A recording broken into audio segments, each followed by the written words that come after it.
어저께 우리 서학개미 특히 한투증권을 이용하시는 서학개미 분들은 좀 속 좀 타셨을 것 같아요. 어제 4시부터 해가지고 뭐 MTS, HTS가 다 먹통이 돼서 어제 한투증권을 이용했던 우리 서학개미 분들은 아마 매매를 못 하셨을 걸로 알고 있는데, 그래서 이게 아마 좀 전반적인 전산장이었던 것 같습니다. 근데 다행히 오늘 한 오전 7시 40분쯤에는 복구가 됐다고 하니까 국내 주식 거래에는 뭐 큰 문제는 없을 것 같고, 뭐 해외 주식 때까지도 괜찮을 것 같은데요. 조금 속은 상하셨겠지만 그래도 다행히 어제 미국 증시에 큰 변동은 좀 없었습니다. 그냥 결론적으로죠. 사실 장 초반에는 많이 좀 상승을 했었다가 다시 보합권으로 온 거긴 한데, 그래서 뭐 불행 중 다행이긴 한데, 네, 뭐 위로의 말씀도 좀 드리고 한투증권도 좀 이런 사고 없게 좀 했으면 좋겠어요. 네, 자, 미국 증시 마감 상황부터 보도록 하겠습니다. 뭐 보합권 혼조세였습니다. 정말 완벽한 보합권 혼조세였는데요.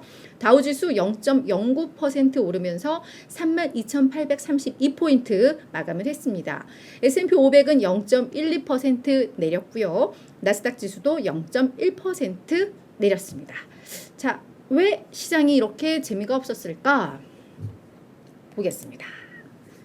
일단 7월 CPI 발표, 소비자 물가지수가 오는 10일 날 발표가 되잖아요.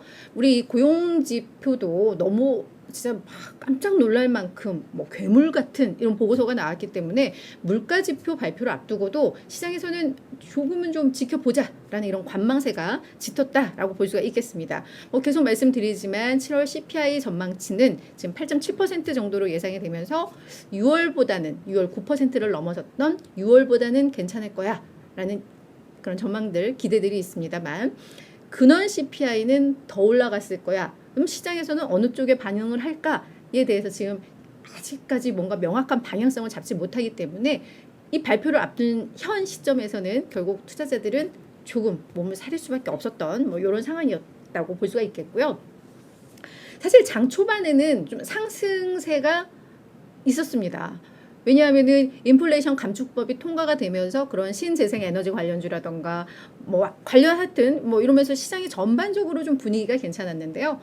이 엔비디아가 왜 갑자기, 사실 24일 날 실적 발표가 예정되어 있는데 어제 약간 뭐 예비 실적을 발표를 했어요. 일종의 뭐 가이던스 같기도 한데, 근데 그게 되게 안 좋게 나왔거든요. 그래서 이따 종목 이슈를 하면서 다뤄보긴 할 텐데, 엔비디아가 다소 약간 충격적인 실적 가이던스를 이야기를 하면서 기술주 전반적으로 좀 밀렸습니다.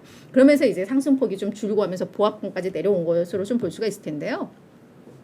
이 엔비디아가 대표적인 또 반도체 대장주잖아요. 얘네가 이 GPU라고 해서 그래픽 처리 장치를 주력으로 하는 이 회사인데, 아무튼 뭐 안 좋을 것 같아요. 그러다 보니까 엔비디아가 뭐 6% 넘게 주가가 하락을 했고, 그러다 보니 엔비디아와 함께 GPU 시장에서 경쟁을 하는 AMD 주가도 2% 넘게 밀렸습니다.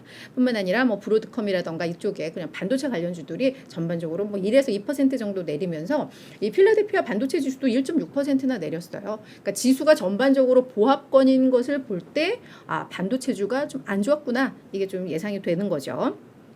반도체주만 뭐 내린 게 아니라 이게 또 전반적인 기술주 투자 심리에도 좀 악영향을 미치면서 뭐 애플이라던가 마이크로소프트, 알파벳, 아마존 등의 이 빅테크 주들도 전반적으로 좀 조정 흐름이 좀 나왔습니다. 하락폭은 미미했습니다만, 그래서 그런 부분들도 영향을 미쳤다라고 보시면 될 것 같습니다. 자, 어제는 사실 뭐 주요 기업들의 실적 발표라던가 경제 지표 아주 저희가 뭐 주목해야 할 것들은 사실 없었어요. 없었기 때문에 시장 자체가 이렇게 좀 잔잔하지 않았을까 싶은데, 그나마 저희가 좀 볼만한 게 뉴욕 연방은행에서 7월 소비자 기대조사 결과를 발표를 했는데, 여기에 이제 기대 인플레이션 발표가 수치가 포함이 됐었거든요. 그래서 향후 1년간 기대 인플레이션, 뭐 물가가 어떨 것 같아 라는 이제 서베이 조사를 하니까 이게 약 6.2% 정도 오르지 않을까? 뭐 이런 결과들이 좀 나왔습니다. 이게 전월비로는 0.6%포인트 내린 거고요. 그러면 향후 3년간 인플레이션은 어떨 것 같아? 너가 예상하는 건 어때? 서베이 조사를 해보니까 그것도 3.2 정도로 전월 대비해서는 0.4%포인트 내렸습니다. 근데 우리 연준에서 지금 인플레이션 목표치가 2%이잖아요. 연 2%인 걸 고려를 하면 여전히 이 물가는 되게 높은 상황이야. 좀 부담스러워 라고는 볼 수가 있겠지만, 그래도 어떤 정점은 확실히 6월에 찍지 않았을까? 뭐 이런 기대감들은 좀 살릴 수 있는 그런 결과였다라고 보시면 될 것 같습니다. 그리고요.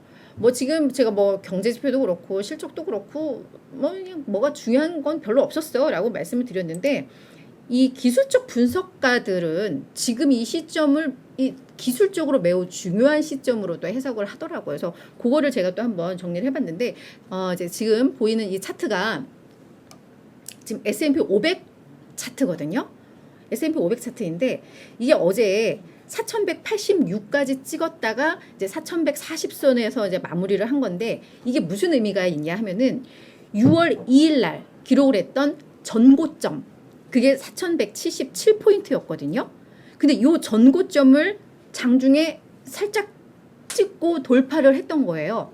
근데 이제 이게 전고점은 늘 저항대가 되는데 이제 여기에서 앞으로 이 저항대를 뚫고 새로운 지수 상승의 장을 열어갈 것이냐 아니면 저항에서 맞고 떨어질 것이냐 요 중요한 어떤 분기점 기로점에 와 있는데 일단은 어제는 찍고는 밀렸다라는 점에서 이 저항대에 좀 부딪혔어.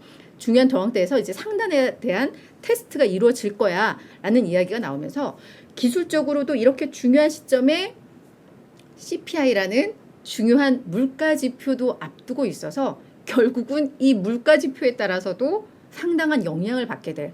그러니까 우리가 예상하는 예상 수준 아니면 이보다 조금 더 완화된 수준이 나오면 여기에서 이제 상단을 뚫을 수 있지만 또 물가가 생각보다 너무 좀 고통스럽게 높게 나왔어 라고 하면 여기서 조정이 좀 가팔라질 수도 있어. 그렇게 중요한 기술적 분기점이야 라는 그런 이야기들이 지금 월가 기술적 분석가들로부터 좀 나오고 있는 그런 상황입니다.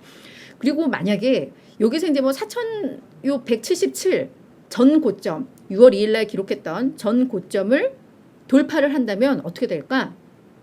저항대가 여전히 좀 많이 자리를 잡고 있다고 해요. 그래서 4220선이 하나가 또 나오고 있는데 그게 어느 때냐면 제가 레이저 포인트로 요 구간 요 2월에 계속해서 뭔가 정체됐었던 요 구간이 4220선이거든요. 그래서 이번에 이 전고점을 돌파해도 요 지수대에서 한 번 더 저항을 받게 되고 그 다음에는 요 4300대에서 또 한 번의 저항을 받을 것이다 라는 이야기가 나오고 있습니다. 그래서 이 4300대는 지금 뭐 200일 이동평균선이 약 4300선이기도 하거든요. 그래서 고무렵 그리고 마디지수대이기도 하기 때문에 여기서도 또 한 번의 저항이 예상된다 라고 하는데 이 오펜하이머의 기술적 분석가는 뭐라고 하냐면 일단 6월 17일 날 바닥은 찍었다고 본다. 하지만 저항대들이 계속 있기 때문에 결국 올라가다가 뭐 또다시 뭐 9월과 10월에는 이 변동성도 심해지고 뭔가 좀 어려운 구간이 예상이 된다라고 이야기를 해서 이 사람은 얘기하는 투자 전략이 4,300선에서는 일단 매도를 해.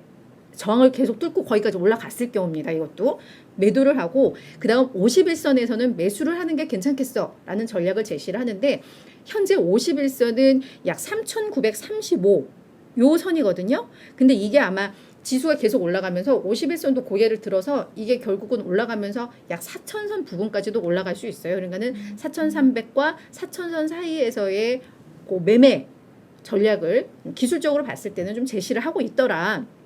라는 것. 그래서 지금 사실 월가에서는 요 기술적 흐름, 저항대에 대해서도 많이 이야기를 나오니까 그런 점에 있어서는 좀 참고해 보시면 좋을 것 같습니다.